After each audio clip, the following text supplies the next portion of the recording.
বিষয়টা খুবই নেগেটিভ, এটার অবসান হওয়া উচিত। এখানে যারা করেছে তারাই অপমানিত হয়েছে, যারা করেছে তারাই কন্ডেমড হয়েছে, তারাই বাংলাদেশকে অসম্মানিত করেছে।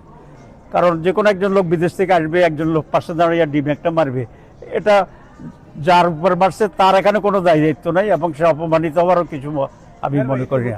আগেই সংখ্যা ছিল, সেই অনুযায়ী হাইকমিশন বাংলাদেশ ওভারঅল পুরো ম্যানেজমেন্ট যেটা আমি দেখলাম, যে আজকে আমাদেরকে এক জায়গায় দিয়ে গাড়িতে উঠেছে আনার জন্য, আবার গাড়ি থেকে নামে নর্মাল প্রসেসে আসছে, এগুলো খুব বেশি কমিউনিকেশন গ্যাপ আছে বলে এটা আমার কাছে মনে হয়েছে। হাইকমিশনের ম্যানেজমেন্ট ব্যর্থতা, এটা তো কোনো সন্দেহ নেই।